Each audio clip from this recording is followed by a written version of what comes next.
రెండు బయటలు ప్లే చేయండి అమ్మా. సోమందపల్లిలో పిఎస్సి వద్ద పరిస్థితి, అన్నమయ్య జిల్లా మదనపల్లిలో క్యూ లైన్ లో పరిస్థితి, చిత్తూరు జిల్లా కుప్పం సొంత నియోజకవర్గం, చంద్రబాబు నాయుడు సొంత నియోజకవర్గంలో పరిస్థితి అది. ఏడన్నా దుంకి సావచ్చు చంద్రబాబు నాయుడు. కనీసం కుప్పంలో కూడా కనీసం రైతులు, కనీసం ఆయన సొంత కాన్స్టిట్యున్సీ రైతుల పరిస్థితి అట్లుందనంటే. ఇది వ్యవసాయ శాఖ మంత్రి కాన్స్టిట్యున్సీ. శ్రీకాకుళం జిల్లా మంత్రి అచ్చెన్నాయుడు నియోజకవర్గం టెక్కలిలో పరిస్థితి అది. క్యూ లైన్లలో ఇద్దరు ఏదైనా బాయోగి ఏదైనా చూసుకొని దుంకుతే బెటర్. నెక్స్ట్ బయట జగన్ అసెంబ్లీలో ఏమి జరగకపోయినా కానీ జరిగినట్టుగా ఒక డ్రామా క్రియేట్ చేసేసి కళ్ళల్లో నీళ్లు పెట్టుకొని ఏడ్ చేసి జగన్ ఉంటే నేను అసెంబ్లీకి రానని చెప్పేసి అసెంబ్లీ విడిచిపెట్టిపోయారు. తీరా చూస్తే అసెంబ్లీ రికార్డులు అన్నీ ఎతికినా మా వాళ్ళు ఏదైనా తప్పు ఏదైనా మాట్లాడినారేమో అని చెప్పి కనుక్కుందామని చూస్తే ఎక్కడా ఒక్కడు కూడా తప్పు మాట్లాడాలి. అడే మాట్లాడని అసలు ఏమీ మాట్లాడాలి, జరగని కూడా జరగదు. ఒక జరగని ఇన్సిడెంట్ జరిగినట్టుగా ఈయన దాన్ని చెప్పుకొని దాన్ని మళ్ళీ ఏడ్ చేసి దాన్ని యాగి చేసి లాస్ట్కి ఏంటంటే సారాంశం ఏంటంటే అసెంబ్లీకి రావడం అని చెప్తాను. మనం ఆ రోజు నుంచి అసెంబ్లీకి రాలే కదా ఆయన. మరి ఎందుకు రాలే? రాకపోయినట్టు ఏం చేసినారు? ఎవడేం చేయలేడు. డెమోక్రసీలో ప్రజలు అల్టిమేట్లీ నిర్ణయాధికారులు. ఎట్టా ఈయన ఒప్పుకున్నా ఒప్పుకోకపోయినా ఇంకోటి జరిగినా 3 ఏళ్లలో ఎట్టా ఎన్నికలు వస్తాయి. ఏం చేసినా కానీ 3 ఏళ్ళు ఏడు చేసి. రైట్. రాజశేఖర్ గారు ఏంటి సార్ సీఎం గారిని మంత్రుల్ని బావుల్లోకి లేకపోతే ఏదో చెరువుల్లోకి దూకి చావమని శాపనార్థాలు పెడుతున్నారు. మరొక వైపు 3 ఏళ్లలో ఇంకేమున్నది మేము వచ్చేస్తామంటున్నారు. చంద్రబాబు నాయుడు గారు ఏడుపు మీద కూడా ఆయన మాట్లాడుతున్నారు. ఏదేదో ఏడ్చేసి మసిపూసి మాట్లాడికే చేశారు, అక్కడ ఏం జరగలేదు అని. ఏం మెసేజ్ ఇస్తున్నారు? గుడ్ ఈవినింగ్ సార్ వర్మ గారు. వెరీ గుడ్ ఈవినింగ్ అండి. ప్యానల్లో ఉన్నటువంటి మిత్రులందరూ కూడా ముందుగా నమస్కారాలు. నమస్తే.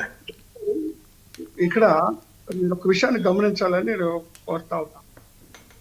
అసెంబ్లీలో మరి ఆ రోజు ఉన్నటువంటి వైసీపీ ఎమ్మెల్యేలు కానీ మంత్రులు కానీ వ్యక్తిగతంగా లేదా మరి చంద్రబాబు నాయుడు గారి యొక్క సతీమణి గారి మీద ఏదో మాట్లాడారు అనేటువంటి దాన్ని ఒక డ్రామాగా క్రియేట్ చేసి అసెంబ్లీలో దాని గురించి పెద్ద ఎత్తున మాట్లాడి పెద్ద ఎత్తున ఆరోపణలు చేసి అసెంబ్లీ నుంచి చంద్రబాబు నాయుడు గారు బయటికి వెళ్ళడం జరిగింది. అయితే ఇక్కడ నేను ఒక విషయం నేను గట్టిగా చెప్పదలుచుకున్నాను. ఒకవేళ ఆ రోజు అసెంబ్లీలో చంద్రబాబు నాయుడు గారి యొక్క సత్యనారాయణ గారు అయినటువంటి భువనేశ్వరి గారిని ఒకవేళ ఎవరైనా మాట్లాడి ఉంటే అసెంబ్లీ రికార్డ్స్ ఒకసారి బయట పెట్టచ్చు కదండి. అసెంబ్లీ రికార్డ్స్లో అది అసెంబ్లీలో జరిగి ఉంటే అసెంబ్లీ రికార్డ్స్ బయట పెట్టచ్చు. దాని మీద ఆయన మాట్లాడచ్చు. ఇప్పుడు అధికారంలో ఉన్నారు కదా, ఏమనండి. వాళ్ళు నిజంగా ఆ రోజు వైసీపీ అలా మాట్లాడుంటే బయటికి తీసేసి దాని గురించి మరి విచారణ ఏం చేసుకోవాలో చేసుకో. బయట జరిగినటువంటి సంఘటనలు అసెంబ్లీలో జరిగినట్టుగా దాన్ని క్రియేట్ చేసి మరి ఆయన అక్కడ నుండి వాకౌట్ చేసి మళ్ళీ అధికారంలోకి వస్తే నేను అసెంబ్లీకి వస్తాను అని ప్రతినబూని మరి ఆ రోజు చంద్రబాబు నాయుడు గారు బయటికి వెళ్తుంది. సరే, ఇప్పుడు సిచ్యువేషన్ ఏంటి? ఎందుకు అయితే మరి ఆ రోజు బయటికి వెళ్ళినటువంటి చంద్రబాబు నాయుడు గారిని ప్రాపర్ రీజన్ తోటి వెళ్ళినప్పటికీ ప్రాపర్ రీజన్ లేకుండా వెళ్ళినప్పటికీ దాన్ని ఎవరు ప్రశ్నించారు.